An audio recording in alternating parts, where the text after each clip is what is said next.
Scumman, I'm back. UFC Fight Night, Sandhagen versus Figueiredo. And I'm not even gonna hold you, man. This card was not the I gotta refresh. This card was not the best card early on. I'm not gonna lie. I can't skip these first like 3 fights. I mean, Quan Lee got a pretty good finish over Bolaños. What the fuck he said last name? But he's for sure getting cut. He's not gonna stay at the UFC for much longer. And Jay Robinson pretty much dominated Bernard Rodriguez on the ground, which is not surprising. And she retired after that as well. Bro, y'all remember when the UFC used to be giving her as main events, bro? That was like the most annoying shit ever, bro. Annoying as hell, man. And these first 2 fights are just low level fights that I'm not even going to talk about. So, yeah. Okay, so Azamat Bakoev versus Ryan Loder. Now, I'm not surprised that Azamat went there and knocked him out. He knocked out Zach Reason's last fight, which is not like a big name. But, I mean, the odds are pretty much lopsided for Azamat to win this fight. And, yeah, he pretty much did that, beat him pretty easily. And the finish sequence was pretty damn brutal, too. And then next fight, you got Jan Santos versus Misha Tate. I'm just going to speed past this entire early prelims and prelims right here because there's really not much going on in prelims for real. Next fight, you got Jan Santos versus Misha Tate. Once again, not like one of the best fights you can watch. I'm probably not rewatch this fight. I'm never going to rewatch it. But Jan pretty much controlled the fight on the outside, using leg kicks a lot.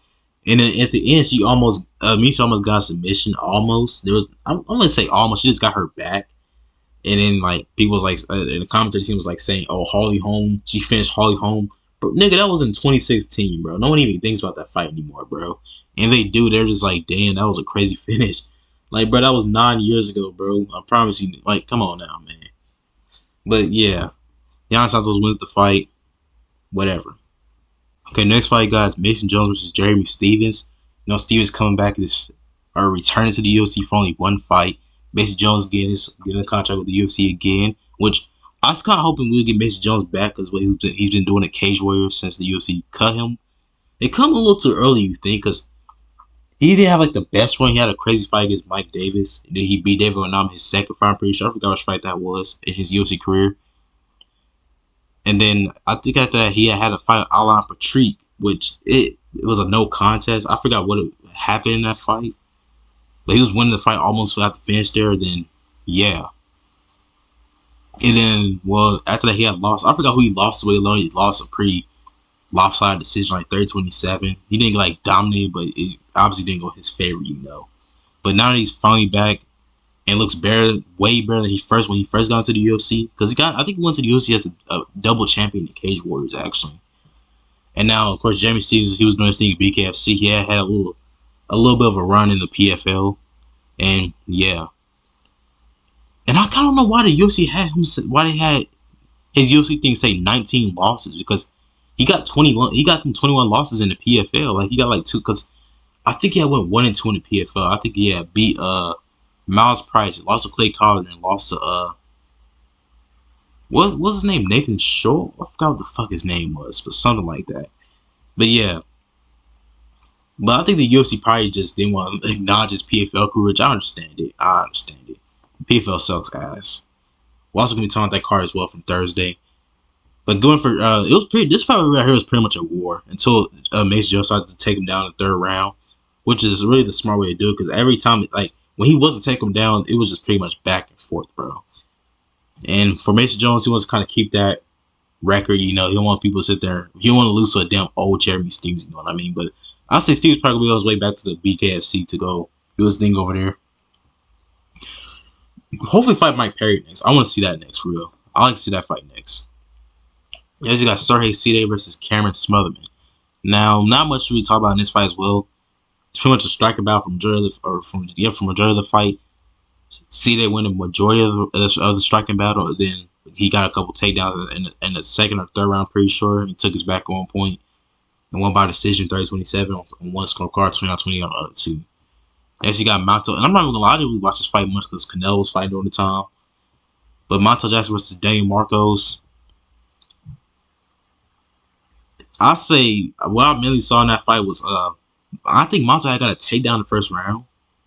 And pretty much just, like, it wasn't really the most entertaining fight, for being honest. It really wasn't. But every time I look over and look at the screen, I'm like, damn, I'm surprised Monta hasn't finished him yet.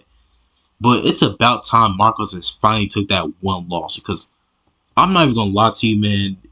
He probably is like one of the worst undefeated fighters in the UFC easily, bro. But going for Montel Jackson, hopefully we'll see him soon because this motherfucker never fights, bro.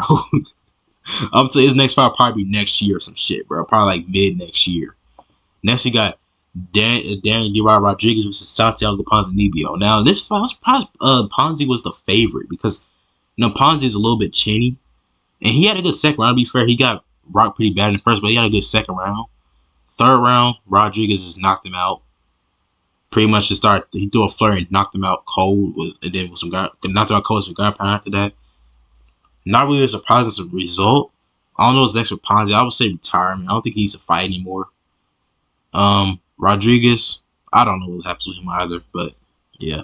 Next fight, we got my favorite fight of the card, man. The fight that I'm so happy I predicted this right. RDR versus Bo Nickel. Now, I remember seeing so many people say, oh, RDR sucks on the feet. Bo Nickel's probably going to knock him out. I'm like, what are you talking about? Because as someone who's watched RDR's one championship career, seeing him win 2 belts in 2 weight classes, and saw his losses as well against Malikin, which Malikin isn't a bad person to lose to because that motherfucker's juice. I mean, be honest, he's definitely juice.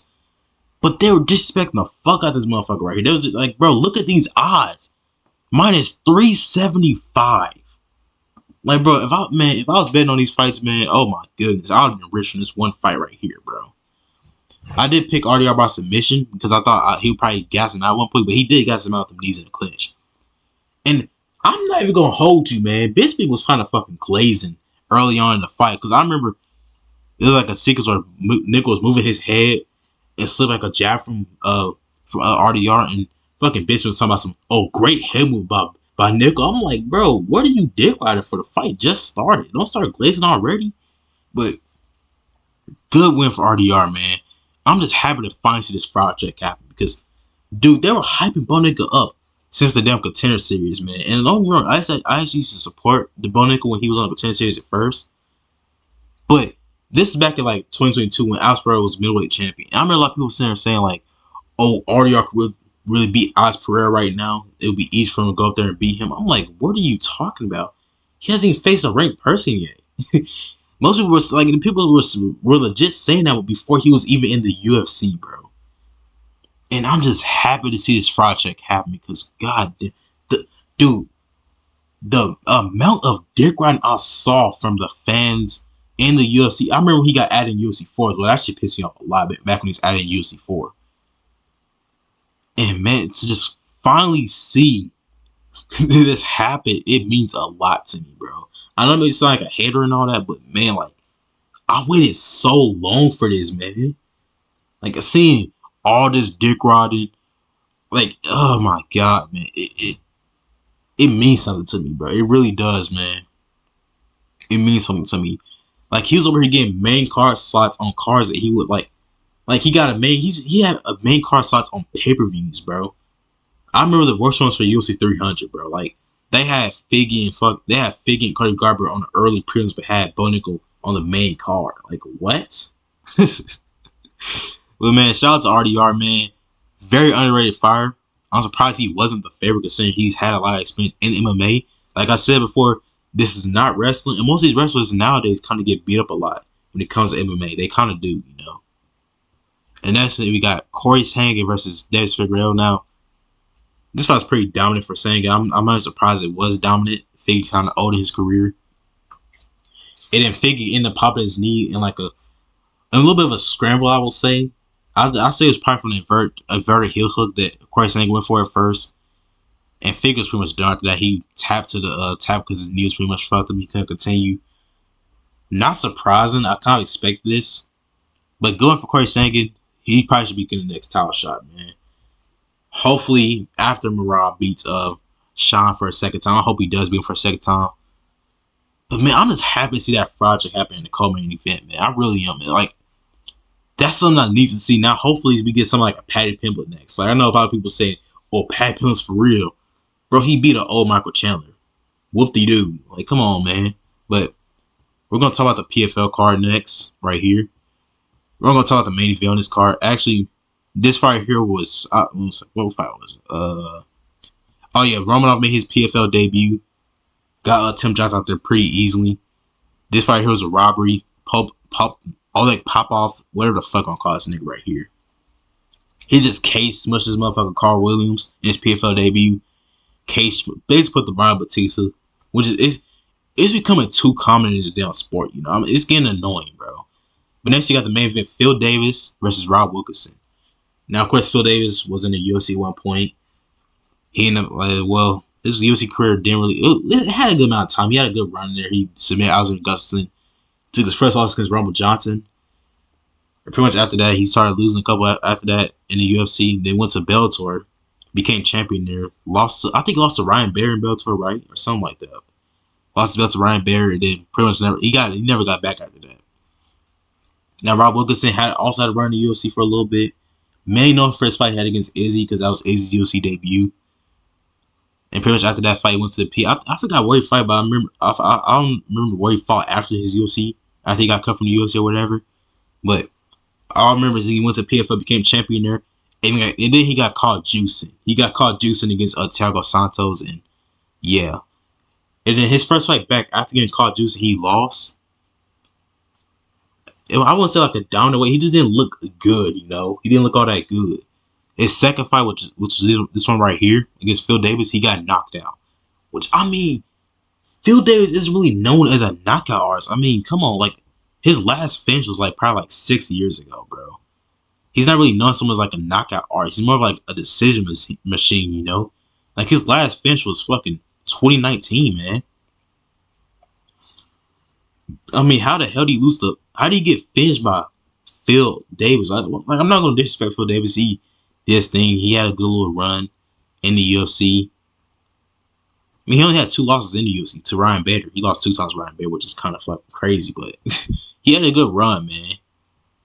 But to get knocked out by Phil Davis is kind of insane. It really is, man. But moving on. Next, you got Canelo's fight card against William School.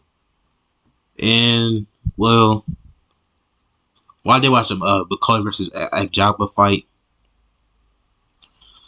I don't want to say it was a close fight early on, but Buckley really started to come on like the later half of the fight, which probably got the draw of that, I'm assuming.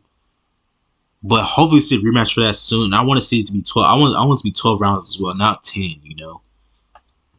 We'll kind of skip these next couple fights because the UFC was on. Next, you got Canelo versus William School, and now the commentary was kind of dick riding in that fight. And it's like, I gotta tell you one thing: boxing did not have the best weekend. It really did. There was so many like uneventful fights, especially this one right here. You know, this is one of the 3 of uneventful fights this weekend from boxing, which is kind of crazy to say, you know. But Canelo pretty much took over the entire fight. He didn't really seem in trouble at any point. School was just trying to evade Canelo, moving around the ring, running for some people, you know. But Canelo now a 2-time undisputed middleweight champ, super middleweight champ, which is I kind of like the fact he even lost his IBF belt to begin with, you know. Like, come on now, man. Like, come on. And next you got, of course, the big fight of this weekend in Times Square, Fatal Fury Garcia versus Romero. Now, of course, we're going to talk about only the last 3 fights. First fight, Teofimo Lopez versus Arnold Barboza Jr. Now, Teofimo, he looks sharp as hell in this fight. Like, I'm pretty much after the 3rd round, the fight's pretty much over after that. Teofimo just took over, started showboating. He did get hit with a big shot like the 8th round or 9th round. I forgot what round it was. But after that, it was pretty much done. I mean, Teofimo was already taken over. It was already too late for Barboza to do anything about it. He pretty much got outclassed, you know. Which I'm not really surprised about it. Barboza really didn't fight all the best competition. I mean, his last win was against Jack Catterall, which that fight was pretty damn boring. So, I mean, yeah. As if you got Devin Haney versus Jose Ramirez, and not the most entertaining fight. I mean, it's a Devin Haney fight. I've seen boring fights from him before. Like, the Gamboa fight comes to mind. He's had a lot of boring fights before. The Linares fight comes to mind. But, holy shit, bro. This fight here made the Gamboa fight look like a war, you know? Like, bro. Like, this fight was extremely fucking boring. Like I was rooting for Devin Haney to come back and win this fight because the whole Ryan Garcia being on PEDs thing. I was kind of rooting for him to come back and win this fight in a dominant way, which I guess you could say was a dominant way, but man, not definitely not a fight I want to rewatch. It was pretty boring. I guess you could say, or not. Get it was boring. It was boring. It's not really much for me to talk about this fight. Like that's all. It was just boring. Second fight got Rolly Romero versus Ryan Garcia. A big upset. Rolly dropped Ryan in the second round. After that, it was pretty much over. After that, he had some good moments. Like he was landing a lot of jabs to the body. But without that left hook, Ryan Garcia was pretty much nothing, bro. Like, and I remember seeing like a lot of people say it was because he trains with Derek James now, who kind of makes fighters a little hesitant. Like with Anthony Joshua when he fought against Jermaine Franklin and Robert Helenius. You kind of look a little hesitant out there, And like it's quite, we've never seen Ryan fights before. Like he fought hesitant as hell, But like I said before, man, if Haney does fight Ryan Garcia in the rematch, I'm going Devin Haney in that rematch, man. Man, because he showed the ability to get away that left hook, especially against Ramirez in this fight. I mean, he barely even got hit in that fight, to be fair. But also, like, because we saw how Ryan is without that left hook, man. He's not really. On top of that, he does have other weapons than only left. He has a straight right hand. Like, I don't really understand what Ryan's game plan or what game plan they have for this fight against Rolly Romero. Romero had the perfect game plan. He did his job out there. He worked the body. He sat away that left hook. He even had knocked out with the left hook in the second round. And yeah, not the most eventful card, I guess you could say, not at all. But yeah, that was pretty much it for the video, y'all. I ain't gonna be watching this Rising card right here. I actually already started right now. I think I already started. I actually saw like some screenshots of Mark Coleman doing some weird shit, hitting some drums, and I don't fucking know. Yuri's doing some weird shit too. But yeah, got some pretty decent. Oh, John Dodds fighting tonight. We got Dane Sabatel making his Rising debut. We got Daniel James making his Rising debut as well. A former Bellator fighter and former PFL fighter. We got Gusto making his Rising debut. Former Bellator fighter as well. Fought Rumble Johnson his last fight, or Rumble's last fight before he passed, unfortunately. Of course, this fight here is pretty good as well. Clever Quake versus this dude right here. I'm not even trying to say that fucking name. But he had a good time. He had a good showing last time out. And yeah, this is a pretty good card. I'm just recommending to y'all who don't watch Rising. But yeah, I don't know, man. I'm out, man. Peace. See y'all tomorrow for schedule 1. I'm gonna get schedule 1 video tomorrow. And yeah, I don't know, man. I'm out. Peace.